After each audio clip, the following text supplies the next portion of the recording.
জানাবো আজকের বাছাই করা গুরুত্বপূর্ণ 10টি তাজা খবর। শুরুতেই দেখে নেব আজকের সংবাদ শিরোনাম। 21শে জুলাই কোন মঞ্চে থাকবেন জানিয়ে দিলেন দিলীপ। বাঙালিকে বাংলাদেশি বললে হাত মুচড়ে দেবে কর্মীরা, বিজেপিকে মদনবান পাল্টা অর্জুনের। যারা মাতৃভাষার জন্য লড়াই করছেন তাদের পাশে আছি, অসমে বাঙালি হেনস্থায় ফুঁসছেন মমতা। পাখির চোখ 26, 21শে জুলাইয়ের আগেই বড় ভাঙন, একদিকে জমি হারালো, আরেকদিকে শক্তি বৃদ্ধি। আমি রাজ্যের নেতা, হঠাৎ কেন বললেন শুভেন্দু। 21শে জুলাইয়ের আগে বড় ধাক্কা খেল তৃণমূল। 26এর ভোটে কংগ্রেসের সঙ্গে আসন সমঝোতা, দ্য ওয়ালের এক্সক্লুসিভ সাক্ষাৎকারে কি বললেন সেলিম। এতক্ষণ শুনছিলেন সংবাদ শিরোনাম, এবার আসছি বিস্তারিত খবরে। ফের বাঙালি আবেগে শান, এবার অসমে বাঙালি হেনস্থার অভিযোগে সরব মুখ্যমন্ত্রী মমতা বন্দ্যোপাধ্যায়। বিজেপি সরকারের বিরুদ্ধে গর্জে উঠলেন তিনি। যারা মাতৃভাষাকে ভালোবাসেন তাদের পাশে থাকার বার্তা বাংলার মুখ্যমন্ত্রীর। এক্স স্যান্ডেলে তিনি লেখেন, দেশের দ্বিতীয় কথ্য ভাষা হলো বাংলা, অসমেও তাই। যারা সমস্ত ভাষা ও ধর্মকে সম্মান করেন তাদের ওপর শুধুমাত্র মাতৃভাষার জন্য হেনস্থা করা অসাংবিধানিক এবং বৈষম্যমূলক আচরণ। অসমে বিজেপির বিভেদমূলক এজেন্ডা সমস্ত সীমা লঙ্ঘন করেছে। অসমবাসী রুখে দাঁড়ান। যারা মাতৃভাষার জন্য নিজের পরিচয় রক্ষার জন্য লড়াই করছেন, আমি তাদের মতো প্রত্যেকটি নির্ভীক মানুষের পাশে আছি। পাল্টা জবাব দিয়েছেন অসমের মুখ্যমন্ত্রী হেমন্ত বিশ্ব শর্মা। এক্স স্যান্ডেলে তাঁর জবাব, অনুপ্রবেশকারী সংখ্যালঘুদের জন্য সীমান্ত লাগোয়া এলাকার বাসিন্দাদের বসবাসী প্রায় অস্তিত্ব সংকটে, হেনস্থা নয়। অনুপ্রবেশ সংক্রান্ত সমস্যা মেটানোর চেষ্টা করা হচ্ছে বলেই দাবি অসমের মুখ্যমন্ত্রীর। উল্লেখ্য, গত কয়েক মাস ধরেই বাংলার পরিযায়ী শ্রমিকদের ওপর বিভিন্ন রাজ্যে অত্যাচারিত হওয়ার অভিযোগ উঠছে। কখনো মারধর, কখনো তাদের উপর হামলা, লুটপাট, উপার্জন কেড়ে নেওয়া, কখনো আবার পরিচয়পত্র ছিনিয়ে নেওয়ার মতো অভিযোগ শোনা গিয়েছে। প্রতিবাদে পথে নেমে আন্দোলন করেছেন মুখ্যমন্ত্রী মমতা বন্দ্যোপাধ্যায়। যদিও শুক্রবার দুর্গাপুরের সভামঞ্চ থেকে অনুপ্রবেশ ইস্যুতে কড়া বার্তা দিয়ে গিয়েছেন প্রধানমন্ত্রী নরেন্দ্র মোদী। যে বা যারা অনুপ্রবেশ করছেন তাদের বিরুদ্ধে সংবিধান মেনে ব্যবস্থা নেবেন বলেই জানিয়েছেন প্রধানমন্ত্রী। দিলীপ ঘোষ এখন হট টপিক। তাকে ঘিরে বহু জল্পনা ছড়িয়েছে রাজনৈতিক মহলে। বিগত কয়েকদিন ধরে বিজেপির বড় কোনো সভায় তাকে আর দেখতে পাওয়া যায় না। শুক্রবার মোদীর সভায় তিনি উপস্থিত থাকবেন জানিয়েও থাকেননি। সেই দিন তিনি হাজির হয়েছিলেন বিজেপির সর্বভারতীয় সভাপতি জেপি নাড্ডার বাসভবনে। প্রথমে তার সঙ্গে দেখা না হলেও পরে কথা বলেছেন তার সঙ্গে। বেশ কয়েকদিন আগে নিজেই জানিয়েছিলেন 21শে জুলাই বড় চমক রয়েছে, আর তারপর থেকেই জল্পনা আরো ছড়িয়েছে। তাহলে কি ফুল বদল করতে চলেছেন বঙ্গ বিজেপির এই নেতা? সেই সময়ে স্পষ্ট না করলেও দিল্লি থেকে ফিরে বিষয়টি জানিয়েছেন তিনি। শনিবারই কলকাতা ফিরেছেন দিলীপ ঘোষ। বিজেপি নেতা দিলীপ ঘোষ জানিয়েছেন 21শে জুলাই তিনি হাজির থাকবেন মঞ্চে। কিন্তু কোন মঞ্চে হাজির থাকবেন তিনি?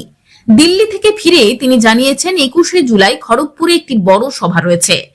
বাংলায় যে সকল বিজেপি কর্মী রাজনৈতিক হিংসায় মারা গিয়েছেন তাদের শ্রদ্ধা জানাতেই এই সভা হবে। ওই সভাতেই উপস্থিত থাকবেন তিনি। অর্থাৎ শহীদ দিবসের দিন তার দল বদলের জল্পনায় ইতি টেনেছেন তিনি। প্রধানমন্ত্রী সভার দিনে দিল্লিতে বিশেষ কাজ নিয়ে গিয়েছিলেন দিলীপ ঘোষ। সেই সময় শোনা যাচ্ছিল নিজের ভাষা নিয়ন্ত্রণ রাখার বার্তা দিতেই তাকে ডেকে পাঠানো হয়েছে। এদিন ফিরে আসার পর তিনি জানিয়েছেন সংগঠনের সঙ্গে বিস্তারিত আলোচনা হয়েছে। সর্বভারতীয় সভাপতি তাকে ডেকে পাঠিয়েছিলেন এবং গুরুত্বপূর্ণ কারণেই তাকে ডেকে পাঠানো হয়েছে। রাজনৈতিক হিংসার কারণে একাধিক বিজেপি কর্মীর মৃত্যু হয়েছে, আর তাদের প্রতি সম্মান জানাতেই সভা হবে খড়গপুরে।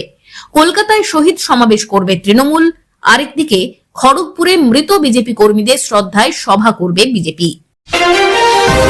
তিনি বিধানসভার বিরোধী দলনেতা। বিভিন্ন ইস্যুতে রাজ্যের শাসক দলের বিরুদ্ধে লাগাতার সরব হচ্ছেন। সেই শুভেন্দু অধিকারী বললেন তিনি রাজ্যের নেতা, কিন্তু হঠাৎ কেন এই কথা বললেন বিধানসভার বিরোধী দলনেতা? কাঁকুড়গাছির মৃত বিজেপি কর্মী অভিজিৎ সরকারের দাদা বিশ্বজিৎ সরকারকে পাশে বসিয়ে এদিন সাংবাদিক বৈঠক করছিলেন শুভেন্দু। সেই সময় সাংবাদিকরা তাকে প্রশ্ন করেন, আগামীকাল ভারত পাকিস্তানের প্রাক্তনীদের ক্রিকেট ম্যাচ রয়েছে। পেহেলগাঁও কাণ্ডের পর কি তাহলে দেশপ্রেমের চেয়ে খেলার প্রেম বেশি? এই নিয়ে প্রশ্নের জবাবেই তিনি বলেন, আমি রাজ্যের নেতা, আমার গণ্ডি রাজ্যের মধ্যে, যারা ন্যাশনাল লিডার তারাই নিয়ে বলবেন। এদিন রাজ্যের শাসক দলের বিরুদ্ধেও বিভিন্ন ইস্যুতে সরব হন শুভেন্দু। ভাইয়ের খুন নিয়ে বিশ্বজিৎ সরকার যেভাবে বিচারের জন্য লড়াই করেছেন তার প্রশংসা করলেন। শুভেন্দু বলেন, বিশ্বজিৎ সরকার নিজের দমে লড়েছেন। বিশ্বজিতের লড়াইয়ের ফলে সিবিআই নড়ে চড়ে বসেছে। বিহারে হাসপাতালে ঢুকে মেডিকেল প্যারোলে থাকা গ্যাংস্টার চন্দন মিশ্রকে খুনের ঘটনায় অভিযুক্তরা বাংলা থেকে ধরা পড়া নিয়েও সরব হন শুভেন্দু। বলেন, দুষ্কৃতী গুন্ডাদের আশ্রয়স্থল হয়ে উঠেছে বাংলা। বাঙালিকে বাংলাদেশি বা রোহিঙ্গা তকমা দিয়ে দাগিয়ে দিলে বিজেপির হাত মুচড়ে ভেঙে দেবেন তৃণমূলের কর্মীরা। ভিন রাজ্যে বাংলা শ্রমিকদের বাংলাদেশি হিসেবে দাগিয়ে হেনস্থার বিরুদ্ধে এবার গর্জে উঠলেন তৃণমূলের কামারহাটির বিধায়ক মদন মিত্র। বাঙালিকে বাংলাদেশি বা রোহিঙ্গা তকমা দিয়ে দাগিয়ে দিলে বিজেপির হাত মুচড়ে ভেঙে দেবেন তৃণমূলের কর্মীরা। ভিন রাজ্যে বাংলা শ্রমিকদের বাংলাদেশি হিসেবে দাগিয়ে হেনস্থার বিরুদ্ধে এবার গর্জে উঠলেন তৃণমূলের কামারহাটির বিধায়ক মদন মিত্র। বেলঘরিয়ায় 21শে জুলাই সমাবেশের প্রস্তুতি সভায় হুঁশিয়ারি মদনের পায়ের তলার মাটি সরে গিয়েছে, পাল্টা দিয়েছেন বিজেপির অর্জুন সিং।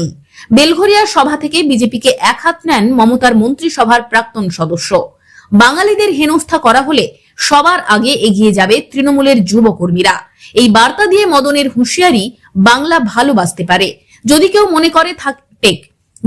মনে করে থাকেন বাঙালি ও বাংলার মানুষ প্রতিবাদ করতে পারেন না, তাহলে জেনে রাখুন, যেদিন একটা বাঙালির গায়ে বাংলাদেশি তকমা লাগানো হবে সেদিন বিজেপির ওই হাতের মুঠো কি করে ভেঙে দিতে হয় সেই জন্য তৃণমূলের কর্মীরা তৈরি আছে। এই লড়াইতে গোটা দেশ তাদের পাশে দাঁড়াবে বলে মনে করছেন মদন মিত্র। পাশাপাশি তিনি এও জানিয়েছেন, বাংলায় কাজ করা কোনো ভিন রাজ্যের বাসিন্দার ওপর যদি হামলা করা হয় তাহলেও সবার আগে বাঙালি তৃণমূল কর্মীরা এগিয়ে যাবেন। উল্লেখ্য, বিগত কয়েক মাস ধরে ভিন রাজ্যে কাজে যাওয়া বাংলা শ্রমিকদের হেনস্থার অভিযোগ উঠছে। বিশেষ করে বিজেপি শাসিত রাজ্যগুলোতে বাংলার শ্রমিকদের অত্যাচার করা হচ্ছে বলে অভিযোগ উঠছে। এর প্রতিবাদে পথে নেমেছেন মুখ্যমন্ত্রী মমতা বন্দ্যোপাধ্যায়। আর এবার গর্জে উঠলেন মদন মিত্র। তবে মদনের এই বক্তব্যকে কটাক্ষ করেছেন বিজেপি নেতা অর্জুন সিং। তিনি বলেন, মদনের পায়ের তলার মাটি সরে গিয়েছে। প্রচারের আলো খবরে ভেসে থাকতেই এই রকম মন্তব্য করেছেন। ফের ভাঙন বিজেপিতে। শনিবার কোচবিহারের সাংসদ জগদীশ চন্দ্র বর্মা বসুনিয়ার হাত ধরে তৃণমূল কংগ্রেসে যোগদান করলেন বড় শোলমারি গ্রাম পঞ্চায়েতের বিজেপি পঞ্চায়েত প্রধান তাপস রায় ও তার অনুগামীরা। শনিবার দুপুরে কোচবিহার জেলা তৃণমূল কংগ্রেস কার্যালয়ে এই যোগদান কর্মসূচি আয়োজিত হয়, যেখানে সদ্য যোগদানকারী তৃণমূল কংগ্রেস সদস্যরা জানান, মুখ্যমন্ত্রী মমতা বন্দ্যোপাধ্যায়ের উন্নয়ন দেখেই তারা তৃণমূল কংগ্রেসে যোগদান করেছেন। গ্রামের উন্নয়নকে আরো বাড়াতেই এই যোগদান। আজকের এই যোগদান কর্মসূচি থেকে সাংসদ জগদীশ চন্দ্র বর্মা বসুনিয়া বলেন, মুখ্যমন্ত্রীর উন্নয়নমূলক কাজে সামিল হতে বিজেপি থেকে আগেও বহু পঞ্চায়েত প্রধান এসেছেন, ভবিষ্যতেও আরো অনেকে আসবেন। প্রসঙ্গত, 26-এর ভোটের আগেই গঙ্গাসাগরে বিজেপি সিপিআইএম ছেড়ে তৃণমূলে যোগদান করেন শতাধিক কর্মী। 26-এর দামামা এক প্রকার বেজেই গিয়েছে। 26-এর বিধানসভা নির্বাচনের আগে ইতিমধ্যেই নিজেদের ঘর গুছিয়ে নিতে শুরু করে দিয়েছে সবুজ শিবির। বিরোধী শিবিরে সেখানে একের পর এক ভাঙন। বিজেপি মন্ডল সভাপতি সহ সিপিআইএম এর শতাধিক কর্মী সমর্থক বিরোধী শিবির ছেড়ে যোগদান করেন তৃণমূলে। জয়ের কোনো বাস্তব সম্ভাবনা ছিল না, তা বিলক্ষণ জানত বাম কংগ্রেস। তবু লক্ষ্য ছিল রাজ্যে মেরুকরণের রাজনীতির ভিত নাড়িয়ে দেওয়ার চেষ্টা। কালীগঞ্জের উপনির্বাচনে সেই প্রয়াসে একসঙ্গে কোমর বেঁধে মাঠে নামে দুই দল, কিন্তু জামানত রক্ষা করতে পারেনি। তাহলে 26-এর বিধানসভা নির্বাচনের ব্লুপ্রিন্ট কেমন হবে? দ্বিমেরু রাজনীতি ভেঙে উল্লেখযোগ্য তৃতীয় মেরু বা বিকল্প শক্তি হিসেবে মাথা তোলার থেকেও স্বাভাবিকভাবেই বাম কংগ্রেস চাইবে গত বছর হওয়া লোকসভা নির্বাচনের প্রাপ্তিটুকু জিইয়ে রাখতে। শনিবার দা ওয়ালকে দেওয়া সাক্ষাৎকারে সিপিএম এর রাজ্য সম্পাদকের কথাতেও সেই ইঙ্গিত পাওয়া গিয়েছে। সেলিমের বক্তব্য, ভোটের বেশি দেরি নেই, জোটটাও এখন নেই। যেটা আছে সেটা বৃহত্তর বাম জোট। জোটটা হয় একটা নির্দিষ্ট রাজনীতির উপর ভিত্তি করে। জোট করতে হলে বিজেপি তৃণমূলের বিরুদ্ধে যারা আছে ইনক্লুডিং কংগ্রেস, তাদের সবার সঙ্গে কথাবার্তা বলতে হয়, আসন সমঝোতা করতে হয়। নির্বাচনের সময় যাতে ভোট ভাগাভাগি না হয় সেই জন্যই তো আসন সমঝোতা করি। সেলিম বলেন, কার সঙ্গে এই আসন সমঝোতা করব? কংগ্রেসের কথা বললে তাদেরও তো এই ব্যাপারে সিদ্ধান্ত নিতে হবে। অধীর রঞ্জন চৌধুরী যখন প্রদেশ কংগ্রেস সভাপতি ছিলেন তখন সমঝোতা করেছি, কোনো অসুবিধা হয়নি। সোমেন মিত্র যখন ছিলেন তখন আলোচনা হয়েছিল। আবার এটাও ঘটনা যে শুধু প্রদেশ কংগ্রেস বা জেলা কংগ্রেস বললেই জোট হয় না, এআইসিসি কেও সিদ্ধান্ত নিতে হবে। বিয়ে বা বন্ধুত্বের সম্পর্কের মতোই এক্ষেত্রেও উভয় পক্ষের সম্মতি নেওয়া প্রয়োজন।